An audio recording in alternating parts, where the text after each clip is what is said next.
All right, so we've got this pile of articles and notes you sent over about automation governance, and it seems like you're really digging into not just the tech itself, but how to actually make it work, in a company.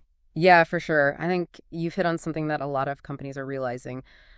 Just kind of throwing technology at a problem isn't enough. Yeah. It really needs to be a more holistic approach, thinking about the people you know and the strategy and what it means in the long term. Absolutely. And speaking of people, uh, one of the articles you sent over talked about this concept of a blended workforce, Hmm. humans and digital workers sort of working together. Right. What do you think about that?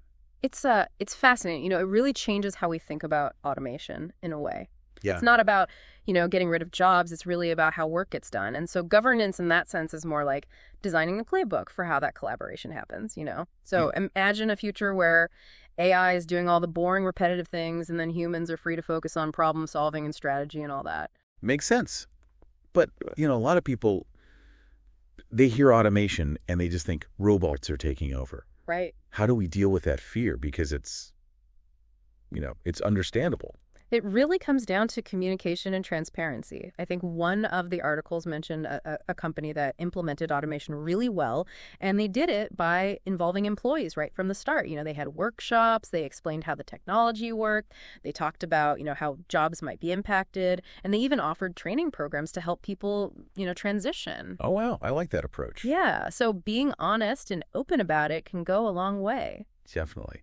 I think people are a lot less resistant to change when they feel like they're included, Absolutely. when they feel like they've been heard and they're part of the process. Yeah. But what about companies that have been through those big re-engineering projects in the past that try to change everything and maybe didn't go so well? Yeah. How is this wave of automation any different? That's something a lot of executives are thinking about. And one of the articles had a really good point and said that those older projects, they often failed because they were too focused on top-down decisions, big sweeping changes. Yeah. They weren't very flexible or agile, which is really important, in today's world. Right. So are you saying that automation, when it's done right, it's more of an ongoing thing? Yeah, it's much more iterative. Yeah. It's about finding those areas where automation can really make a difference quickly and proving it works. And then you scale it up across the company.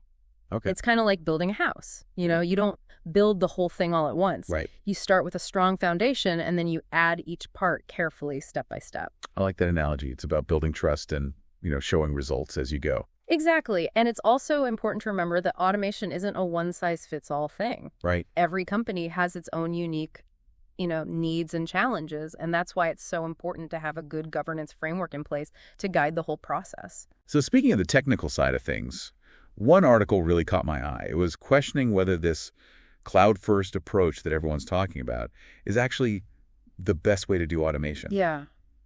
It seems like cloud computing should be a key part of this. That's a really good question, and there's not an easy answer. Okay.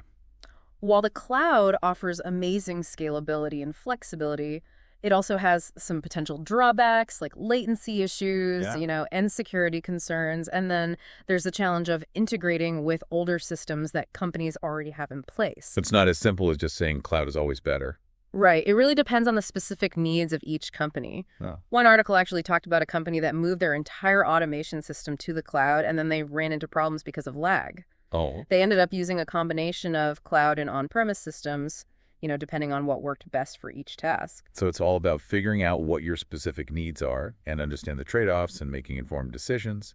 Exactly. Choosing the right tools for the job and making sure everything works together well. That's where technical governance comes in. Okay. I'm starting to see how this all fits together. Now, we've talked about defining the scope and dealing with those workforce anxieties and laying the technical groundwork. Right. But how do we bring it all together? Well, that's where the roadmap for overcoming governance challenges comes in. Okay. And the articles we have offer some really good advice, almost like a step-by-step guide. Okay. The first and probably most important step is to define clear objectives, which might sound obvious, but you'd be surprised how many companies jump into automation without really understanding what they want to achieve. It's like going on a road trip without knowing where you're going. Exactly. You might end up somewhere, but it probably won't be where you want it to go. Right. So having that clear destination, or in this case, clear objectives, is crucial. It's about asking those fundamental questions like, what are we trying to achieve with automation?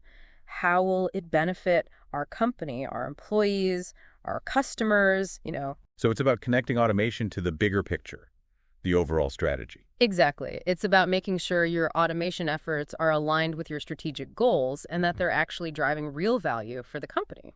All right, so we've defined our objectives. What's the next step on this roadmap? The next step is to create a governance framework. And I know the word framework can sometimes sound a bit dry and corporate, but think of it as your blueprint for success. Okay, a blueprint. Tell me more. It's not about creating this huge static document that just sits on a shelf gathering dust. Yeah. It's about establishing clear guidelines and principles that will guide your automation journey. Think of it as a living, breathing document, that evolves as your organization and its needs change. So it needs to be flexible and adaptable, not stuck in rigid rules. Exactly. Your governance framework should cover things like change management, risk assessment, security protocols, and of course, employee engagement. This is really coming together. So Yeah. we have our objectives, our framework. What else is essential for success? Communication. Communication. One of the articles emphasized this. Keeping everyone informed throughout the entire automation process is absolutely vital. Yeah. It's about being transparent about your goals, your plans, and the potential impacts, both positive and negative. So no more surprise automation announcements that leave employees feeling anxious and unsure about their future. Definitely not. It's about involving employees from the beginning, seeking their input, addressing their concerns, making sure they feel like they're part of the process. It sounds like we're building a culture of trust and collaboration around automation rather than fear and resistance. Exactly. And that leads us to the final step in the roadmap. And it's one that often gets overlooked, a continuous improvement. One of the articles had a great quote. It said, "Governance isn't a destination, it's a journey." Oh, I like that. So it's about constantly looking at what's working, what's not, and making adjustments along the way. You got it.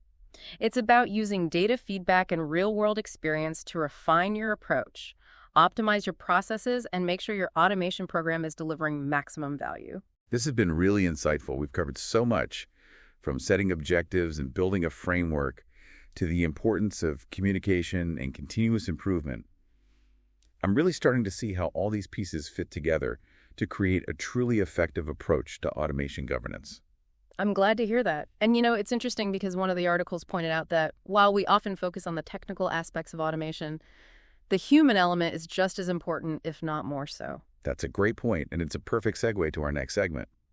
We've laid the groundwork for understanding the how of automation governance, but what about the why? Stay tuned as we explore the deeper reasons why organizations should care about getting this right and how it ultimately affects everyone involved. So, we've been talking a lot about the, nuts and bolts of automation governance, but I think it's worth stepping back for a second and asking, why should organizations even care about getting this right? Yeah, we've been really focused on the how, but maybe not enough on the why. Right. So let's get a little philosophical here. What's the bigger picture? Why should good governance in automation be a top priority for companies? Well, I think at its core, good governance is really about responsible implementation.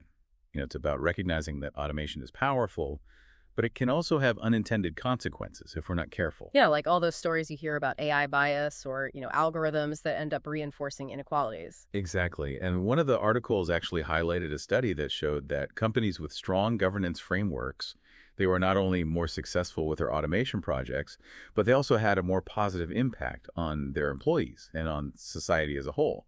They were more likely to invest in retraining for workers who were displaced and to think about the ethical implications of their automation decisions. So it's not just about efficiency and profits. It's also about making sure that automation benefits everyone. Exactly. And that brings us to another important point that came up in the research, this idea of getting employees involved early on. Not just telling them what's happening, but actually asking for their input. It sounds like a shift from a top-down approach to something more collaborative. Exactly. One of the articles talked about a manufacturing company that was having trouble implementing automation on their factory floor. They started out with a very directive approach, and it was met with a lot of resistance from the workers.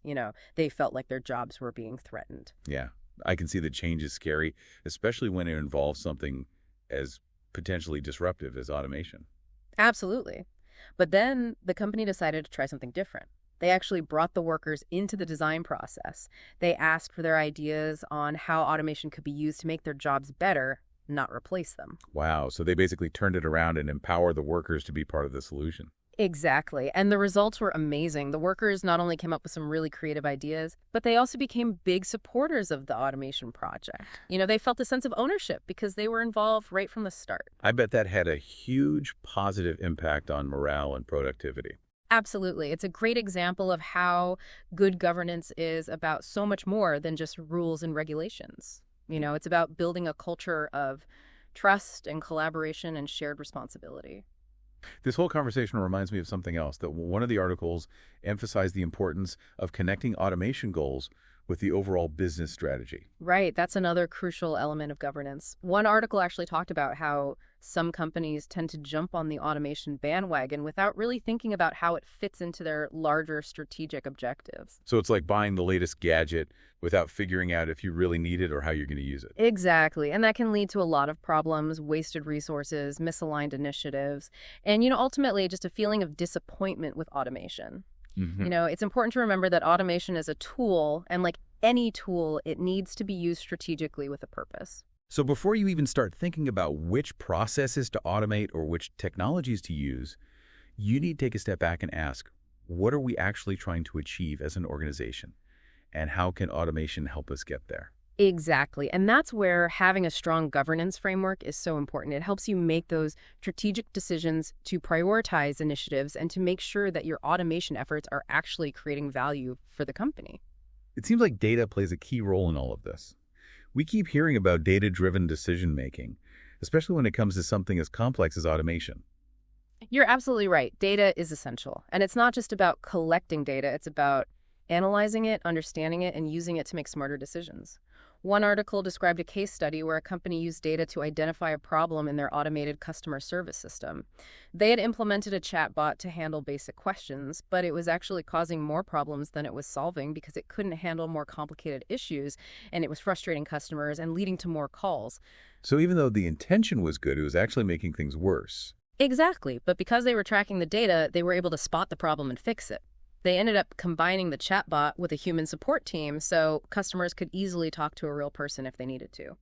That's a perfect example of how data can be used not just to measure how effective your automation is, but also to find areas for improvement. Exactly. It's about using data to continuously improve and make sure your automation program is always evolving and adapting to meet the changing needs of the business. This has been really eye-opening. We've talked about ethical considerations, employee engagement, aligning automation with strategic goals, and the crucial role of data. I feel like we've really explored the why behind automation governance, but wondering what happens when we start scaling things up. How do these principles apply when we're not just automating a few tasks or processes, but looking at an entire organization? So we talked about why good automation governance is so important, but I'm kind of curious, what happens when we're not just automating a few things here and there? What about when we're talking about a whole company aiming for that fully automated enterprise? How do these principles work at that scale? That's when things get really interesting. One of the sources you sent actually talked about this idea of moving from just automating tasks to automating whole workflows and even business models. Yeah. It's a whole different level of complexity. So we're not just trying to speed up individual parts anymore.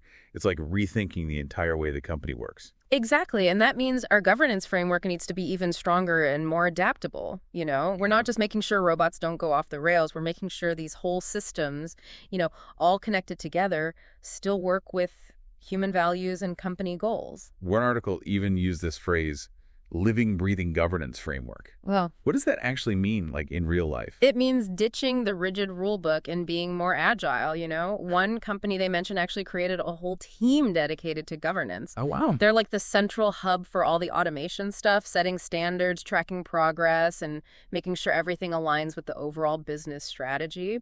So they're like the air traffic controllers for automation, making sure everything runs smoothly and nothing crashes. Yeah, exactly. They're always watching out for potential problems and adjusting course as needed. Being proactive like that is super important when you're dealing with automation on this scale.